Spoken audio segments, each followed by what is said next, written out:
Today, I'm joined by Reid. He's played in a lot of places, actually, and got offers from a lot of countries around the world. So, Danny, let's start off with a very simple question. How are you doing?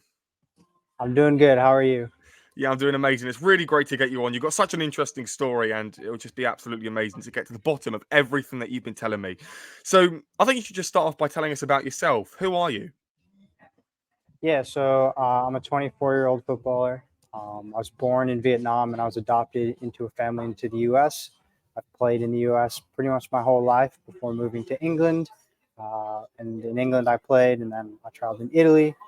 And then, now I'm in Lithuania playing my first professional season. So. You speak about playing professionally, and you also have played semi-pro elsewhere, which we'll get to the bottom of that later. But at the age of 24, you must have ambitions to go further. Surely you want to go deeper into Europe, maybe go back to England. I know you didn't have the best of times there, as I say, we'll talk about that. But what's the ambition in the next few years? I think for me, in the near future, it's to sign into a top division somewhere in Europe.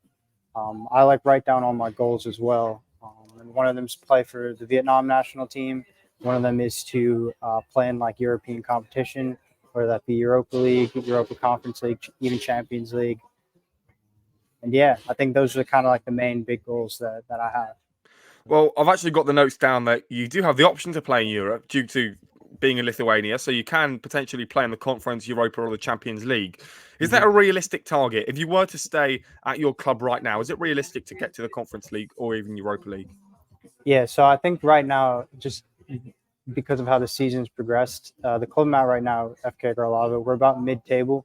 I think maybe ninth or eighth, or I'm not actually too sure. But so next season, it's probably not realistic because a team from the second division in Lithuania can't really progress into European football unless they win the domestic cup, which of course for a second division team is obviously very unlikely. So I think if I was to stay at this current club, it would be unrealistic. But if I signed for a different club, maybe in the top division in Lithuania or even in the top division somewhere else, I think that could be really realistic. So yeah. How realistic would it be then? How many more years are you wanting to spend at your current club? I'm honestly not too sure. Like I think I only have a month left of this season now, so I think once that finishes, um, obviously I'll have about like 2 months of like the off season and then regroup and then figure out kind of what's next. But it could be I stay at this club. It could be I go to a different club. Could be I even change countries. Like I don't really know yet. So just trying to figure it all out. Couldn't you move in January? Couldn't you just go elsewhere? Absolutely, absolutely. Is That's that the something you're plan. looking into? Yeah, I think that's the plan. Like the season will end in November, and then I'll fly home, see some family, friends, obviously keep training and stuff. And then once the January transfer window hits, that's when I think I'll start looking for clubs. Because yeah, like a lot of other seasons, like the August to May like seasons, that's like a big window as well. So I feel like January would be like a lot of good options. What sort of country would you look at to maybe progress? Would you look to Asia maybe or just Europe? Yeah, do you know what? Like, I don't know if we'll speak about this later, but I actually had a phone call with a coach from the Vietnam national team, Of and he course, we'll was talk about saying, that. yeah, he was saying, like, if I ever want to come play in Vietnam, to obviously just message him. He'll try and help me as best as I can. But yeah, that was like a huge contact. And one of my teammates is from Japan at the current club I'm at now, and he was saying, yeah, like if you need any help, like breaking into Asia, just let me know. And obviously be good for me because I have access to a Vietnam passport, which would make things very easy. So could be an option, but yeah. The J League in Japan. Let's go to that for example. That's a big league, but the only thing that they don't Exactly. have is European football, obviously for obvious Yeah, reasons. But they got the Asian Champions League, so that might be a place that you want to go. of Still course. traveling to places like Saudi Arabia and all these amazing countries. But Hmm. wouldn't the primary goal be to play in Europe rather than in Asia? Absolutely. I think for me, obviously, like playing European football, I think is like almost every kid's dream. And I mean, even for me, like a year ago, it seemed so unattainable. But I feel like now, just because of how everything's progressed and the season that I've had so far, like I'm actually a lot closer than I probably give myself credit for. So yeah, I think that's probably like the next goal is to break into European football. But obviously, yeah, we just need to figure out all the options and pick the best one because obviously there's so many factors that weigh in to like a How does your signing or decision. sorry? How does your agent help with these moves? Like, are you speaking to Mhm. Jordan? How's it going? Yeah, so the way that the Lithuanian one came about, I'm not sure if you guys spoke about this at all when you spoke to him, but it was actually through like a third intermediary. So like I actually connected with him, and then I think me, him, and Jordan all had conversations, and then I ended up trialing in Lithuania. But in terms of like how an agent helps, I think several different ways that an agent can provide a service to you. Like obviously they're there to help progress your career, find new opportunities and whatever. But I think with me and Jordan, like I think we have a good relationship in the sense that I know Jordan's like a very good person, and he's always there kind of to support me, whether it be like just to check in how I'm doing or whatever, or even just like drop a message or even like a phone call. But I think for us, I think our relationship is very based on like a trusting, like that the other person is always doing like sort of what's best for the other person, if that makes sense. So I think, yeah, obviously an agent can help you in many different ways, but in my personal experience and my relationship with Jordan, that's kind of how it's been so far. Hopefully you do get the move. Hopefully it's a big move whenever it happens. Hopefully it's one that maybe won't be the final move in your career, but possibly the big one, the big hitter. But I'm going to go into the Absolutely. future a bit. Sorry, back into the past, which isn't the earliest thing I want to talk about. I want to talk about a bit earlier before, but just quickly, how was it like settling into Lithuania? They have their own language. It's different. It's a bit of a Soviet background country. So what's it kind of like? Do you know what? When I said I was going to Lithuania to play, I like told my parents stuff.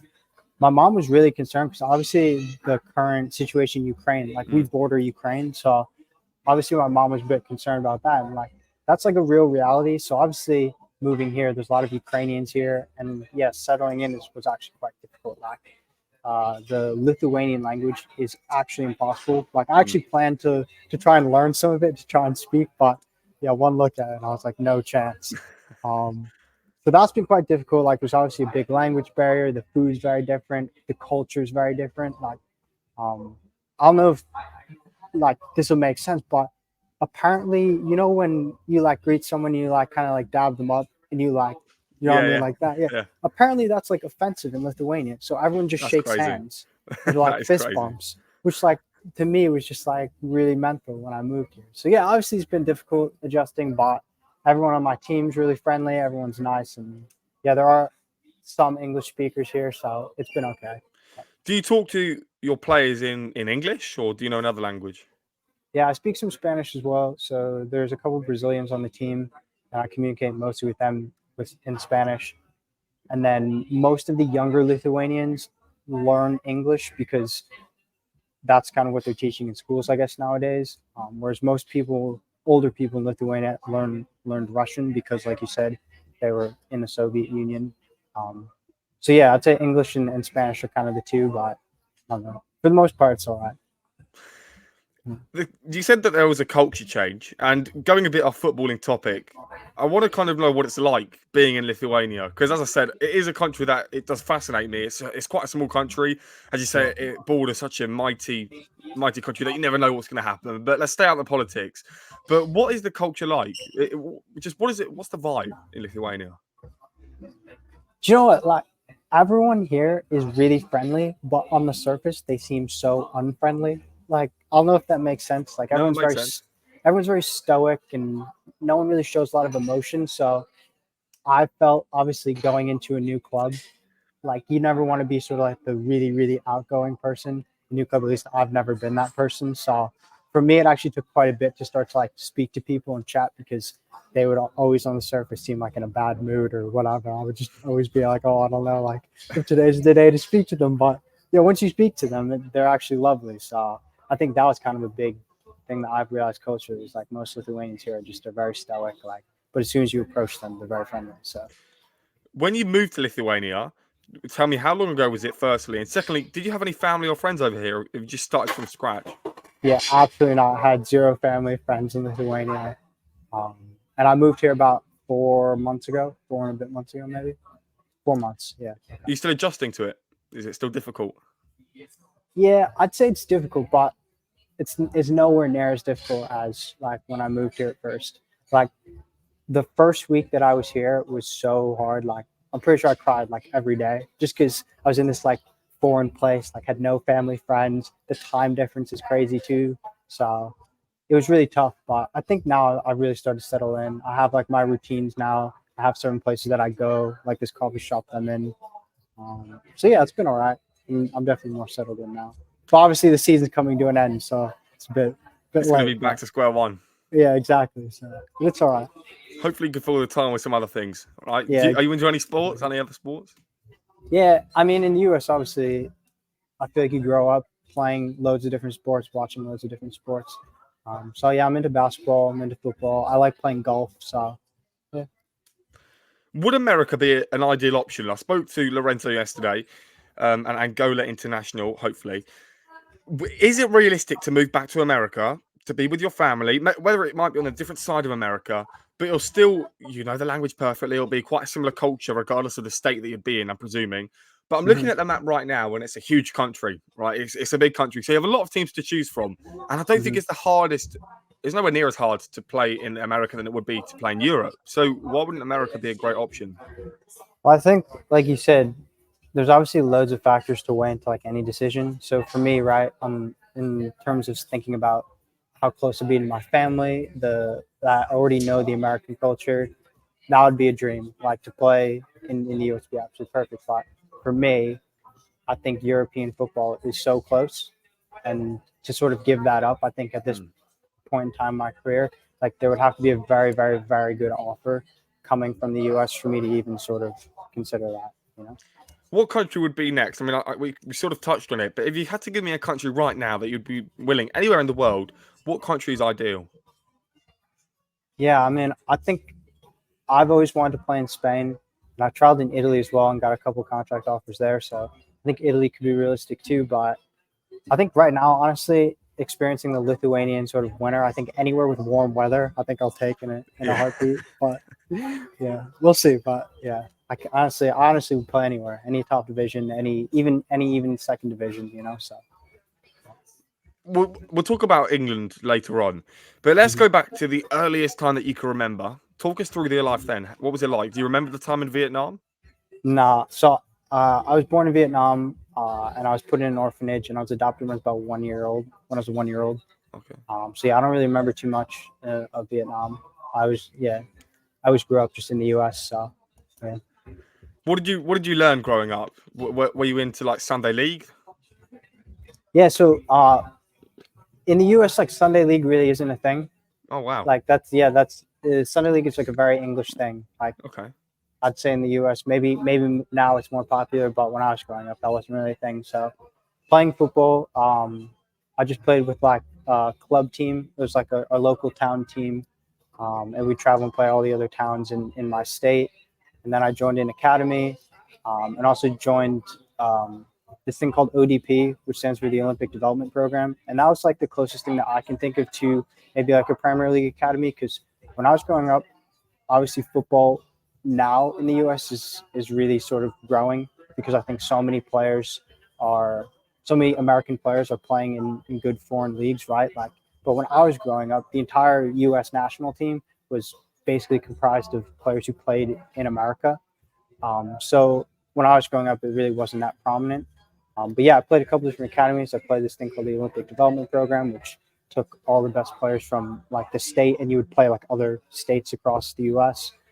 Um, and then yeah, played high school, played school, and then went to college and played there as well. So that's kind of my course, I guess, throughout the U.S. football This pyramid, if you will. this year when the Premier League went on pre-season in America. Now this might be a bit unrealistic, but I saw them playing in 30,000 capacity college stadiums. Did you Yeah. ever get the chance to play in those stadiums? 30,000 people. No, so I mean, I went to the school that I went to was the smallest division, like or the lowest division in the U.S. So we never played in front of like crowds like that, but there were a couple games. You know, there'd be like three, four, maybe not three, four, maybe like one, two, like thousand people, depending That's a on like lot. who we're playing. Yeah, yeah, it's a lot. So that was quite cool, you know, just to experience stuff like that. But Would there be an ideal team in America that you'd like to move to if you had to pick one?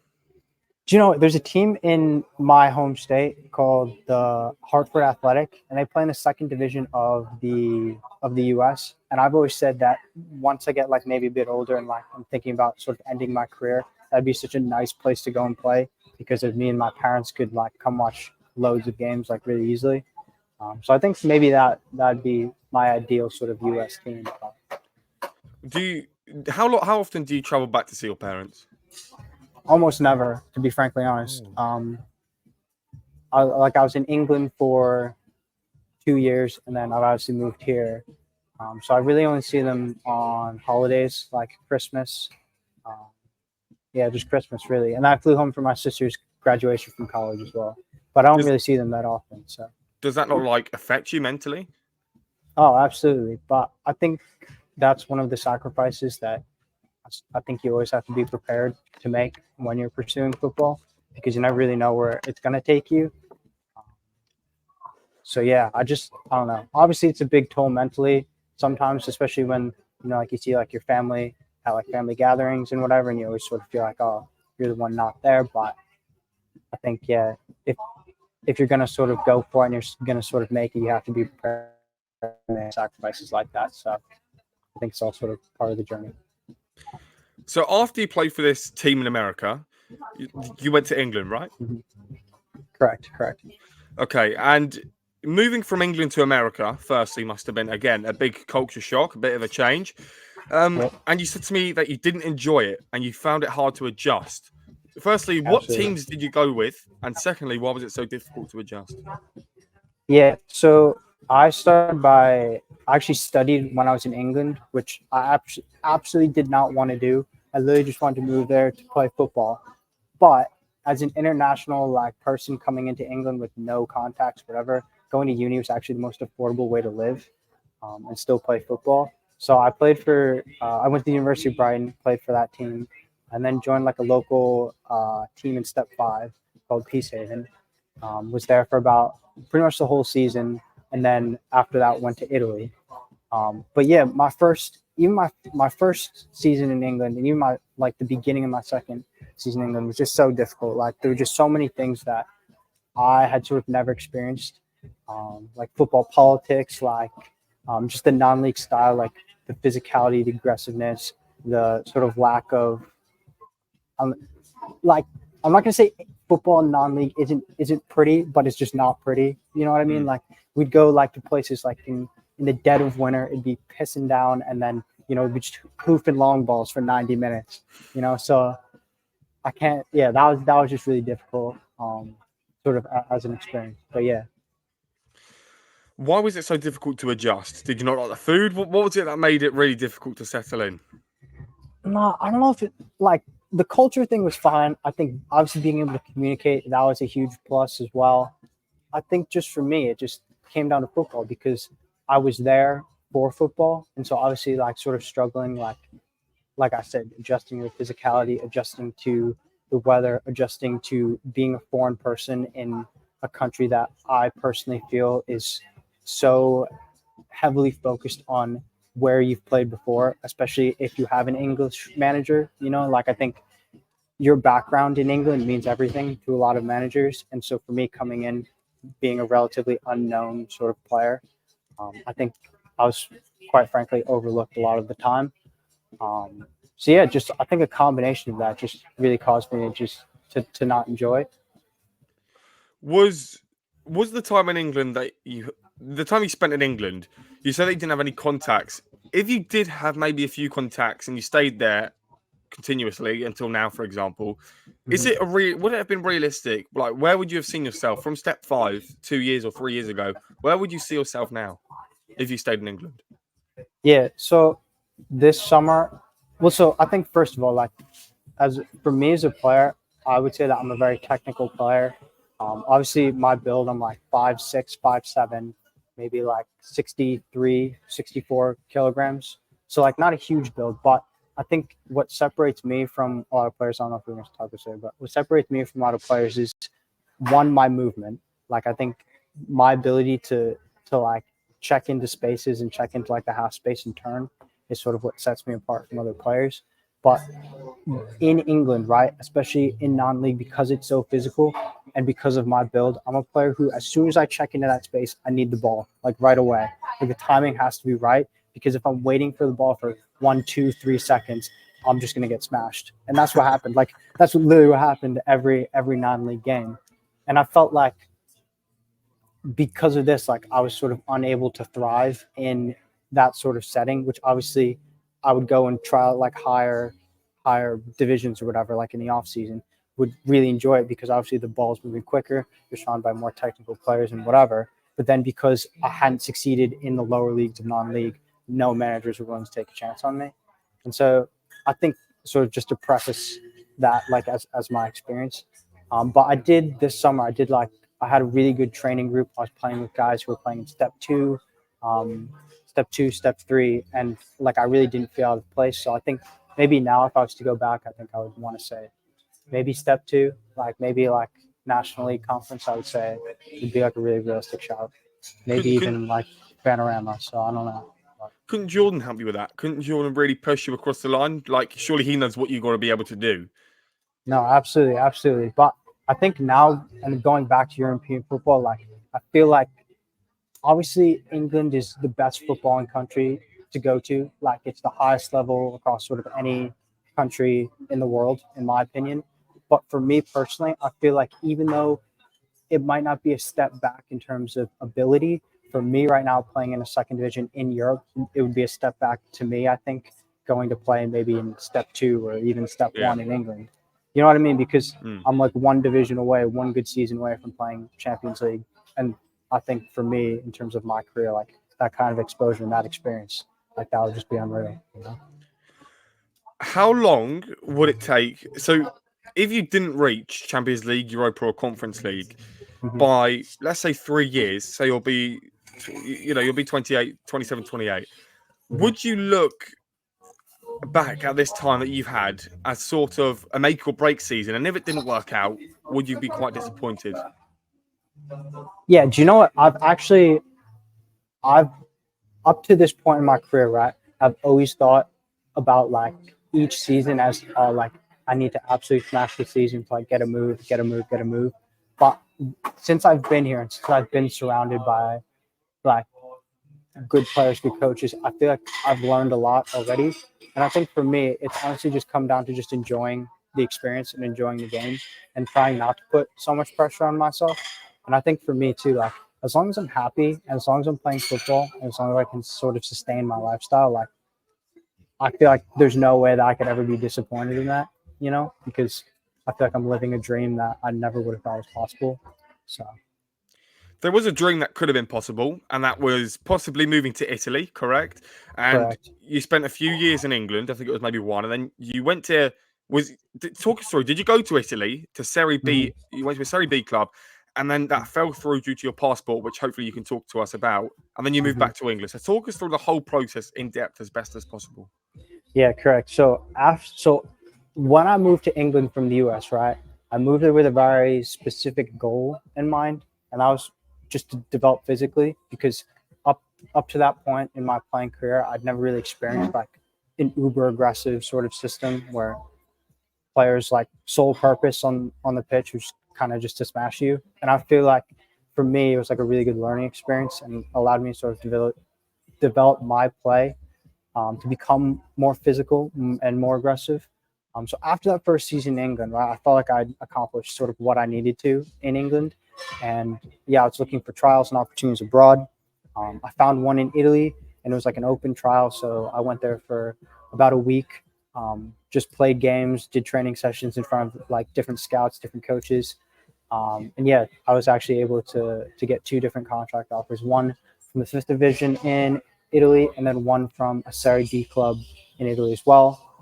Was going to go with the Serie D one, and then yeah, ended up falling through due to my passport, and I had to move back to England. So that was kind of disappointing, but I feel like everything happens for a reason. So yeah, that was kind of my experience Could there. you tell us what club it was?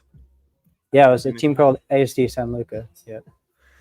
So you spoke about scouts, and I actually really want to know. So when you tried out for this team in open trial, because I see Watford having them, Watford FC, Barnet FC, local to me, and I see these teams having these open trials. But I want to know at this Serie B club, a very big division. I'm sure they've got a 20,000 capacity stadium, possibly. How many players roughly tried out, or was it just you? No, there was about 20 Nah, maybe like 30 players there. 30 That's not players that there. much compared to Serie B. That's going to be professional. Yeah, yeah. Well, so obviously, like the Serie B club was the one that was like running it, but there was obviously loads of different clubs that are coming in. But yeah, I don't know. I feel like I don't know what it was. Maybe it was just that trial, or maybe it was whatever. But I think when I was there, it was like a lot of serious players and a lot of players who sort of had Serie B or even Serie A or whatever, like literally had a pro contract in their sights. Like I was playing with people from like League Two in France, like people who just come out of like Brentford Academy, like even Barcelona Academy. So yeah, I was playing with like serious ballers, and so for me that was a really good experience. But yeah, But I'm sure some of them didn't get the opportunity to sign for a team, but you did. maybe not. Yeah, but I don't know. I think if this is maybe some advice for anyone going into trials or going into open trials. I feel like it is such a trap that players try and play unrealistic to their own standards, and they try and do things that normally they would never do in games just to impress like scouts. But I think for me, I've always just tried to play simple, quick. I'm center mid, so I just try and be as tight as I can. 1, 2, touch passing. So I think if you just stick to the basics and you just do the basics right, that's really what professional clubs are actually looking for. And that's something that I've started to realize too. Obviously, I've moved up and up and up into the game. So Surely, though, if you know there's a scout watching from Liverpool, for example, at this Serie B club, you're going to feel some sort of edge, right? You're going to be, oh, maybe if I misplace that pass, then they're not going to be after me. And then you're under pressure because you want this absolutely. contract. So Oh, does absolutely. everyone. So talk me through, why were you different to them? I think it's my mentality that makes it different for me. And one of my coaches in the US, right, he said that everyone makes mistakes, but it's just how you react to that mistake. And like, and you watch even teams like the best possession team in the world, in my opinion, Man City, right? You watch their games and players make mistakes, but the difference that sets them apart, and even teams like Liverpool as well, like it's just their ability to counter press and to try and win the ball back. In that, I think it was maybe Pep, or I can't remember who said it, that 6-second window where you just press as hard as you can. I feel like for me, as soon as I lose the ball, as soon as something happens, I feel like I'm able to flip this switch really quick and just transition into defense. And so yeah, I think just sort of having that in my back pocket and knowing that that's something that I'm aware of that maybe other players aren't aware of, that kind of gives me an edge. So We spoke about your time playing in England, but you also had the opportunity to play in South Africa, if I'm not mistaken. So, and also, why is there a specific reason as to why you couldn't get a visa for these to play for these teams? But why did the move to South Africa collapse? so I actually didn't have a concrete move to South Africa, just putting that out there. I was in contact with I can't remember what his actual title was, but he was like an assistant coach or a physio for a top team in South Africa, and he'd seen my stuff on social media and LinkedIn, and he was like asking if I wanted to come down, like look at some of these clubs. He put me in contact with several other coaches, some big coaches as well. Um, and yeah, so I didn't actually have a concrete move, but he was like, obviously, if you want to come trial down here, you're obviously more than welcome. And then I had like an offer in France as well. I believe he said I had an offer in France, but for me, the Lithuania one was the most concrete. It was the most, in my opinion, the best opportunity for my career moving forward. So yeah, that's kind of just the one I went with. Didn't even actually have to give the other ones an option or a second thought because I came out here trial that was obviously successful in my trial. And then yeah, here I am. So. Why wasn't the move to France one that even crossed your mind? I mean, if I got the offer between France and Lithuania, I probably would pick France. I mean, unless you're Yeah, that's it. playing, in a team in France that could be flirting with relegation. If you're playing with a team that is up there, why wouldn't you? You could be playing against Mbappe in the next few years if you went to France. Yeah, so the team in France I was going to go to, I actually can't even remember the name, but it was in the fourth division of France. Okay. And in my head, right, like if I took the second, I don't know the levels, like I don't know the abilities in France or anything, but I just in my head I took second division in Yeah, Lithuania, I suppose. fourth division in France. I said that to anyone, Yeah. not knowing football. Everyone's going to take the second one, and I feel like that's something to think about, right? Because like if I went back to the US, right, and I had this in the back of my head, if I went back to the US, right, I was trying to get a move somewhere, and I said to someone, hey, like, I've been playing in the fourth division in France versus, oh, I've been playing in the second division in Lithuania. I guarantee 90% of coaches would take the Lithuania one over the France one, not knowing the difference, you know? or not even knowing if it's like the same ability or which one was actually stronger. So that was kind of in the back of my head, I think, too, going into this move. Oh, yeah, I think that's probably correct. Actually, the fourth compared to the second, I think you're 100% Mhm. right. In terms of this Lithuanian team that you're playing for now, how many? Is it a well-known team? Is it a village team? Is it in the city? What's it like?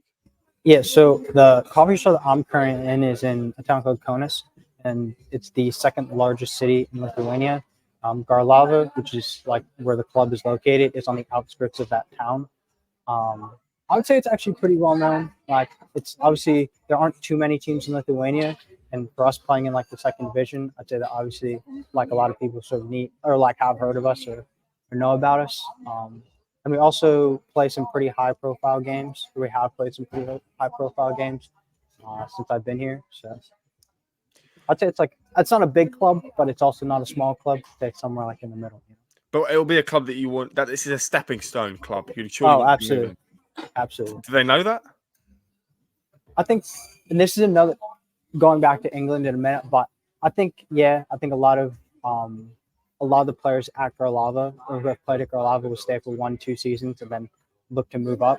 And I think they're very aware of that as well. Like they actually have a good relationship with the team in All Liga, which is the top division in Lithuania, and it's like a feeder. So like the players who are playing well, they'll like push them into trials into the upper divisions and stuff. But yeah, that was also something that in England that I actually didn't understand was how lower division clubs, right, non-league, like step 5, step 4, expected this kind of loyalty from their players for like 2, 3, 4 seasons. Like, surely, like, you should know that if you're in like a lower division, like most players have ambitions to play higher and sort of just to accept your stepping stone. But that's kind of like an unnecessary tangent, but it just reminded me of No, that. it makes sense. It brings a But point. yeah, It actually brings a yeah. point to me. But when you moved to Lithuania, we spoke about the culture change, but there would have been a bit of a culture change if you had you moved to Italy, right? So Italy, I know the deal fell through, but why did it fall through? Why? What happened? Yeah, so it was literally just because of my passport. Like, there's a rule in most like foreign leagues, or I guess any leagues, about now how many foreign players can be in a squad at one time. And that's really present, I think, more in like the lower leagues to prevent like clubs with a larger budget basically just buying loads of foreigners and then just running away with the league every season. So there's a mix up with my passport. They thought I had a European passport, but I didn't. And then once that came to light, like they weren't actually able to offer the same deal anymore. So that's Would it kind of still why. be possible though to move, or would you have the same issue again? I don't know. I mean, I think it would still be possible to move now, but obviously, like they'd have to know that I was a foreign player going into it, and I was gonna fill one of their foreign spaces. You know what I mean? Right. So, What's the best club in Lithuania? Remind me. Who's the one playing Champions League or Europa? And what European competition do they play? so I'd say that there's historically, right? There's a club called Vilnius, and that's like in the capital of Lithuania. Yes. Vilnius. That's probably historically the best club. Right now, there's a team who's in first, and they've just run away with like the league this season in our league called Panevėžys or something like that. So they'll play in Champions League qualifiers next season. And then there's another team called Kauno Žalgiris, which is like pretty close to actually where I am right now. And last season they played in Europa Conference League, and then the season before they were in Europa League. We actually just played them like the other day. So that was like a really cool experience. 0-0 draw. Really? And then 0-0 draw the other night, and then we played their first team in a friendly, where they played like full squad and everything. We lost 2-0, but it was only 1-0, and then they scored like a 90th minute goal because we were pressing, trying to get an equalizer. But that's a cool experience, you know, because you see the levels of clubs and you actually see how close you are. Do you know what I mean? Like, But the difference wasn't that high. Only 2 goals. no, absolutely not. Like it was one goal up to the 89th The whole game, near minute. enough. Whole game, yeah. So for me at least, that was a really cool sort of just experience because you see how close you are. Like that's a team who's playing in Europa League a season ago, and there are players who played in League One, like in top division across Europe. Like there's a guy who played in League One in France. There's a guy who played in Serie A. You know, and you're playing against these players, and you just see, oh, it's not like they're anything special, but they just do things just a second quicker maybe than I do, or like their decision making is like maybe just they make one decision or two decisions better than I do in a game, and that's the difference. So for me, it's like quite encouraging because I'm like that for all. So close. Yeah. Would that be realistic to move to that club? Do you have any contacts? Firstly, actually, do you have any contacts anywhere in the world that could possibly help? Yeah, absolutely. So I'm actually really involved on LinkedIn. I think Jordan is as well, but Yes. I have quite a few contacts in different places. I feel like I do a good job in terms of like just introducing myself, making sure that people that I connect with sort of know who I am. So yeah, I think moving forward, I do have quite a few contacts that I could possibly turn to in the future. We spoke about you going solo to Lithuania. You don't see your family too often, Mm-hmm. maybe once or twice a year. But why was it correct for you then to move so close, as we said, to Russia, so close to a conflict, so close to not where maybe like not where we would be correct? So why? Tell me why that was the correct move for you. I mean, it was literally purely for the football because I mean, to this point in my career, right? I've I've never played. Oh, I mean, this is obviously my first professional experience, first professional contract. So for me, it was just like an opportunity that I kind of had to take. Do you know what I mean? And like you said, it's a stepping stone for me. So, um, but yeah, I think, and I was only going to be here. I knew going into the signing and whatever in the contract, I was only going to be here for 4 months anyways. So even if I didn't like it, even if the culture was like insane, even if it was just the wrong decision, I would only have to deal with it for 4 months versus a whole season. So I think in the back of Why is it my only head, 4 months? well, because When's I their season? joined. Yeah, so their season goes from March to November, and I joined in their mid-season That's window. crazy. Yeah, I joined in their mid-season window in July. So now let's tell us about your team. What are they like? You said that they're mid-table. Is there a specific style that they play? And also what the facilities like? Because you are in a professional environment, so the facilities must be state of the art or near enough.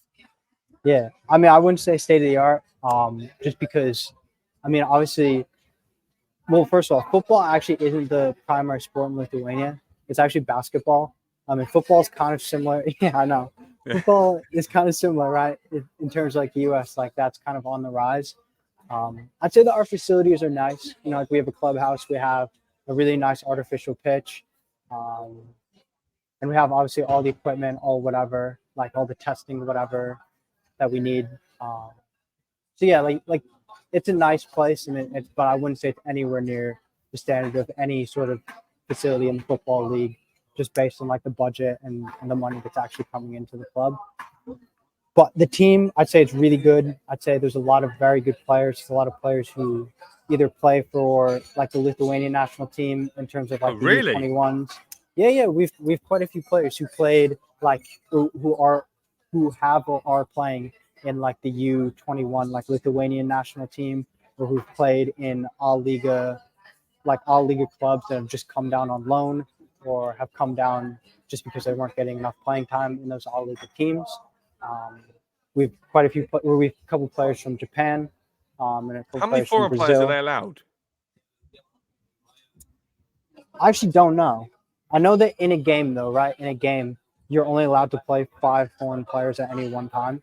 Oh, right. So Okay. yeah, like in terms of the starting lineup, that does weigh heavy. But in terms of how many they can have, I don't actually even know if there's a cap or if there's like a limit. But The stadium that you play in, is it a stadium? Would you call it that, or is it just a pitch with a few stands?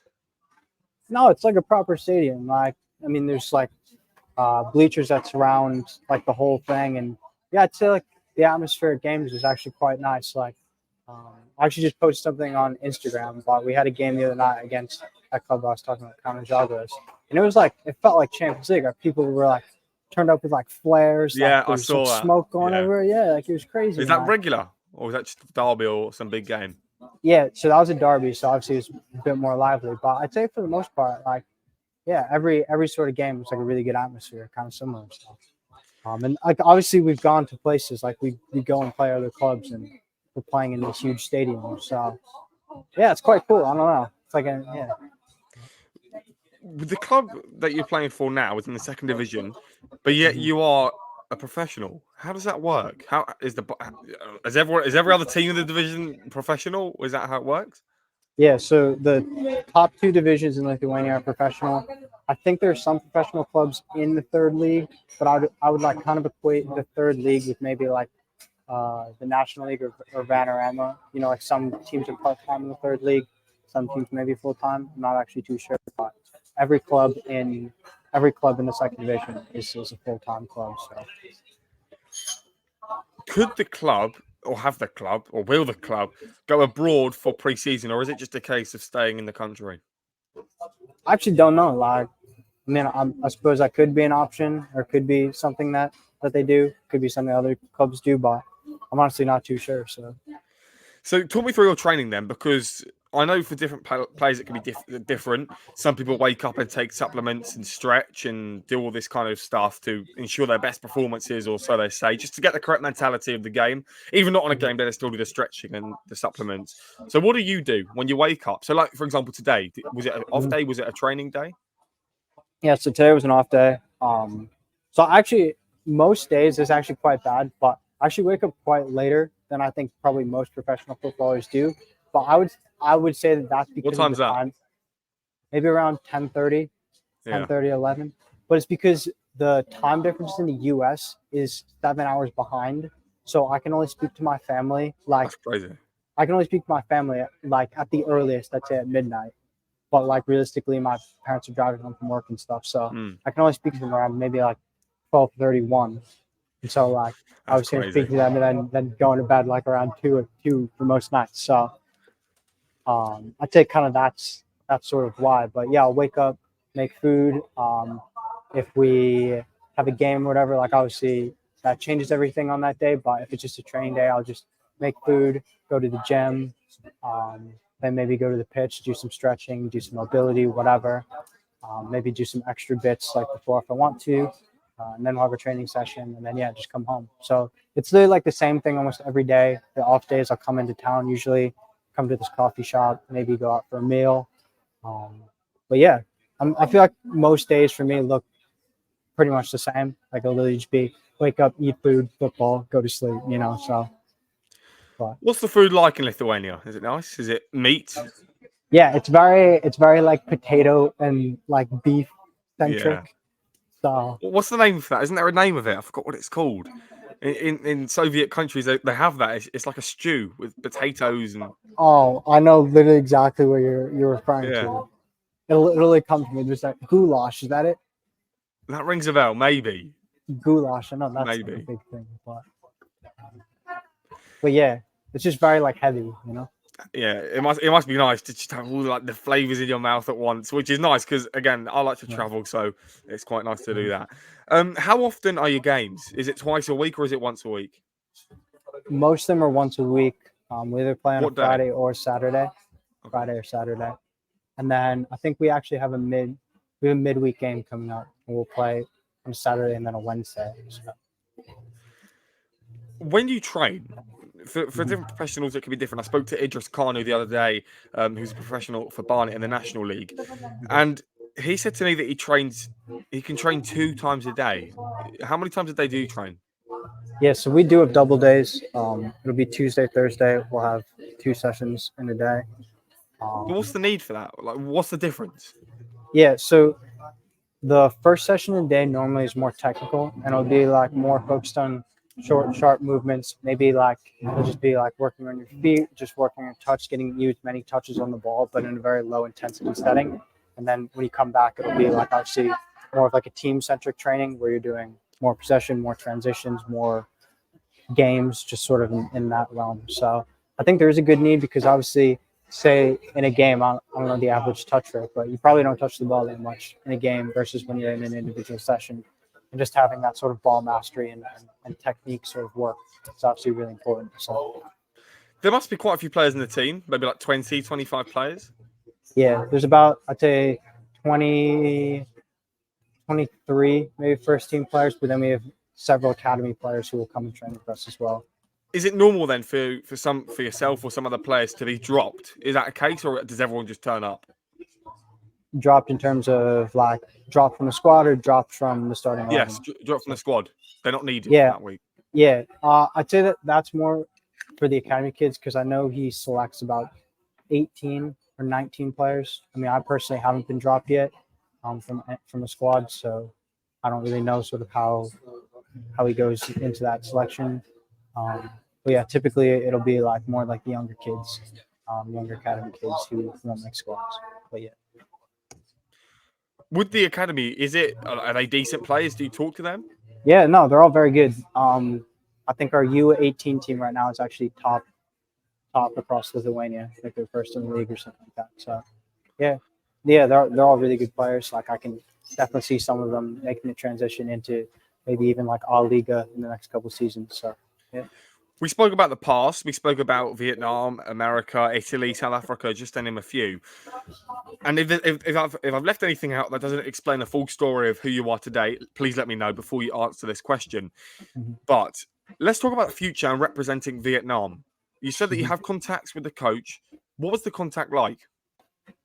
Yeah, so I had a phone call with a coach from the Vietnam national team, and that was a really cool experience. Like, actually, it was actually came from I got an email, right, and it was just this foreign name that I'd never seen. I was actually about to delete the email because like this is 100% a scam. Like, I just never seen it, but I clicked on the email and it's like, hey, like, how are you? Can we speak? Whatever. And so I got on a call. I spoke to him. He was basically just like, listen, like, you're playing in the second division in Lithuania. Like, we see that you're playing professionally. Um, for us, because this is your first professional season, like, obviously, you need to be playing more games in a full time environment. Like, obviously, having good stats and whatever will help, but like, you just need to be playing more games before we can even think about like bringing you onto camps or anything. But we just want to make you know that we're aware of you and that like we see that you're playing and we see you're eligible to represent Vietnam. And so that was kind of like the gist of the phone call. Like that was kind of, even though nothing really happened, that was a cool phone call to have because like even just to have like your national FA just aware of you, I think is quite cool. So I'm going to jump back a tiny bit, not for too long, hopefully. But mhm. talk me through your family in America. I need to know the full picture. How many of there were you? Was there any like pets? What was it like living with them? Yeah. So and my mom and dad were both born in New York. My dad was in the military for 25 years actually, and now he's a physics teacher. Yeah, Bit of so a change. yeah, he's very smart. And then my mom is a computer programmer. I have one sister. She was actually also adopted from Vietnam, but we're not like blood. Yeah, we're not blood related or anything.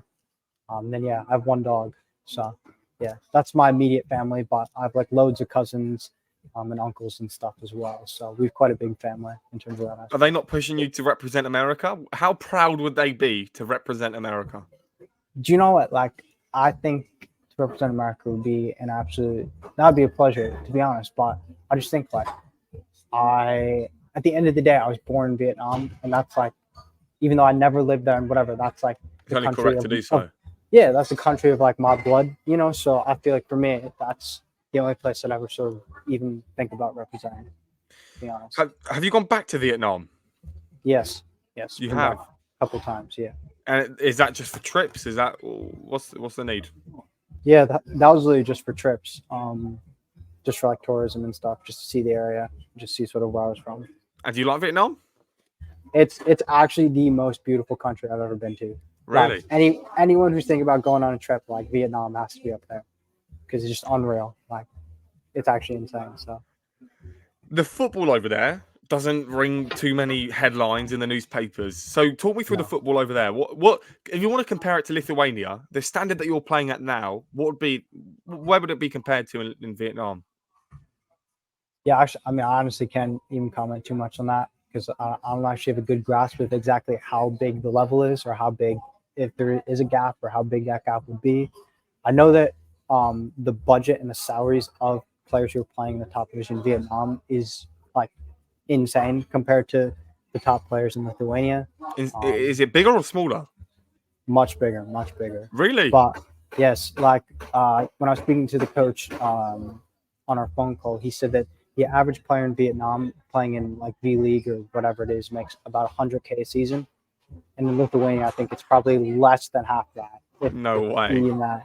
That's So crazy. yeah, it is crazy. But he said that they're like big players, like foreign players who are there making 200, 300K a season, So and I think it's money sort of that brings in good talent, as like cynical as it is. Like you see it in like the non-league system all the time. Like the teams who go up in like the lower divisions, there's clubs who have money. And I think obviously that translates to obviously across all divisions. So I would say in terms of that aspect, I would personally believe that there probably is a gap in terms of ability and in terms of level, but I don't know. I'd always back myself to be able to perform in that in any environment. I feel like. So. I think you're a really interesting player. I think everything that you're telling me, just even if you were to leave Lithuania this year, you look at the world map, you're rolling it out, and you're like, I can go here, here, here. You got everywhere that you can go. Anywhere Yeah. you can go to any country in the world. Obviously, if there's a team for you. Yeah. I now want to talk about China, because China a few years ago, or maybe 5 or 6 years ago, started to bring a lot of people there. Iniesta, Oscar, some big names. But obviously, it didn't completely work out. But there is probably still some investment over there. So would China be a decent option? Listen, like if the right offer came in, like if the right opportunity came in, and it was in China and whatever, like totally 100%. Like I've never had a problem about what the country is, like with obviously some exceptions. Like there are England. countries that no, not even not in terms of that context, but like just countries that I would never go to because of like instability or like Okay. political issues. Do you know what I mean? Like there's some countries that I would just never want to play in. But in terms like in that sort of putting aside, if the right opportunity came up, I'm actually not even bothered about what country it would be. Just because I feel like football is like such a universal language. Like you don't actually have to be able to talk to people if you can score goals. Do you know what I mean? So I feel like that's kind of what I've always thought. Would it be easy for you? Let's go with Christian Pulisic. Is it easy for you to get his contact or not? No, no, I don't think so. No. No, I don't think so. Why? Why is it not possible? Do you know? Actually, I reckon I could get his contact because my coach in Christian Pulisic, right? He grew up in Pennsylvania, and I went to school in Pennsylvania. And my coach there is actually friends with the Pulisics. Like I would go into his office and stuff, and yeah, no, it's crazy. Really? He's good friends with the Pulisics. He had like loads of Christian stuff, like signed stuff in his office and whatever. Yeah, they actually grew up like really close together. And so like him and I can't remember what his dad's name is, but him and Christian's dad, my coach, they would like actually spend time together and stuff. So, Joe, I actually think I could get Christian Pulisic. Are you going to try after this?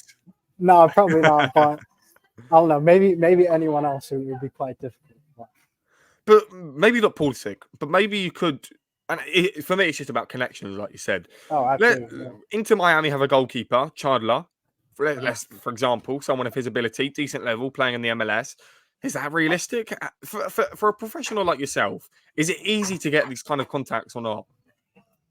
I don't know if it's easy, right? But I think the fact that I am playing professionally, I think obviously it's easier than if I wasn't playing professionally. Because I feel like now I can message people and be like, hey, like I'm a pro playing here. Like, is there any way that, like, and then say whatever you want to say. But I feel like obviously playing professionally opens doors for you that like playing semi-pro, not playing, like even like an organized standard, like wouldn't open those doors for you necessarily. So I don't know, like if it would be easy, if it wouldn't be easy. I suppose it also depends on the person, how like sort of willing they are sort of to put themselves out there. But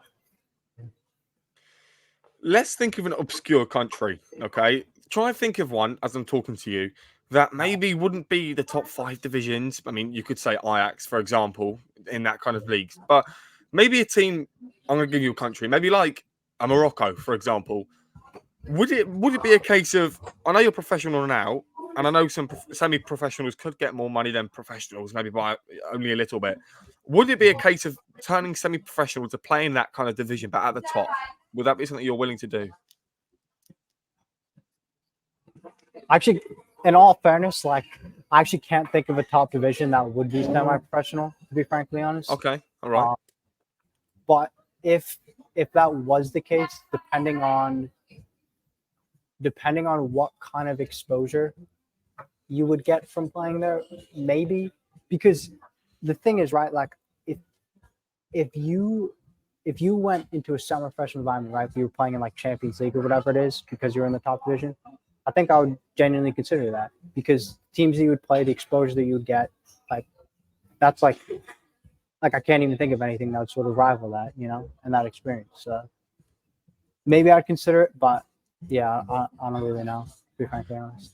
What is needed for you to play for Vietnam? Why was when you spoke to the coach? Why was no offer made? What was the case? Was it a case of him telling you maybe a few more years? What was it like? It was literally just I need to play more games, like because I'm honestly in my first professional season. I actually got an injury halfway through. I had a minor hamstring strain, so I missed a couple games as well. So I haven't played like I probably only played about like 8 games now as a pro, which is kind of mental to think about because I've been here like half the season. Well, actually, no, it's not that mental because we haven't had too many games anyways. But I've only played maybe about 8 games. So obviously, I think to make any national team, like if you're not playing in a top division, you need to be playing loads of games wherever you are. So I think that's kind of what he was saying to me. It's just like, we see you're playing, but you just need to play more matches. So that's it for now.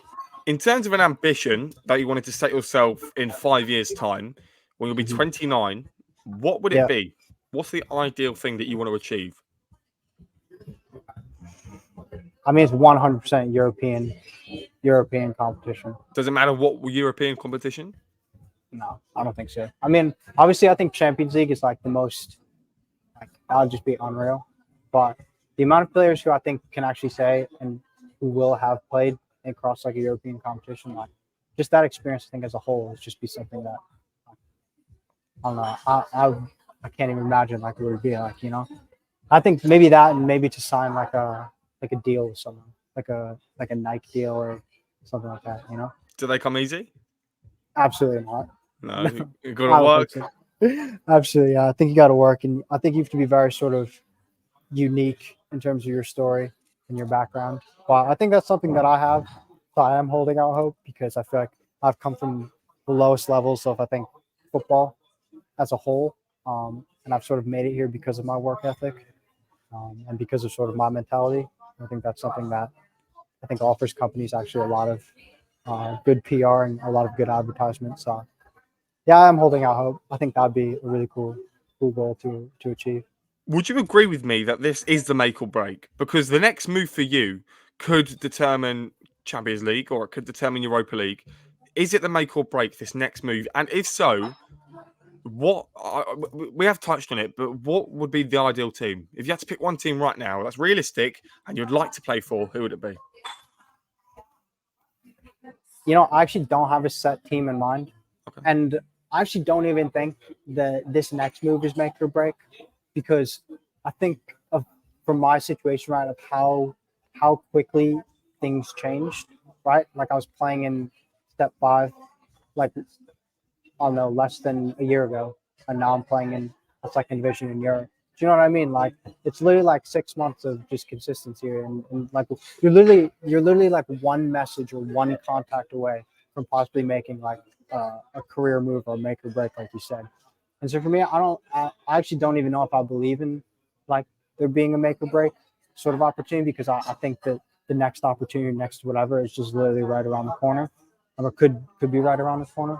So, and I don't even have a set team in mind. So I'm sorry that I've just answered literally none of your question there, but yeah, I don't think I actually have one, to be honest. So. Well, that actually wraps up the interview. Just one last thing: have we covered everything to now determine who you are? Yeah, I think so. I mean, that was good. Great. Now, thank you very much for coming on, Danny. All the best, mate, and all the best for the future. And hopefully, you get that move that you've been waiting for so long. Absolutely, yeah. Thank you. It was nice to meet you. Nice to meet you too.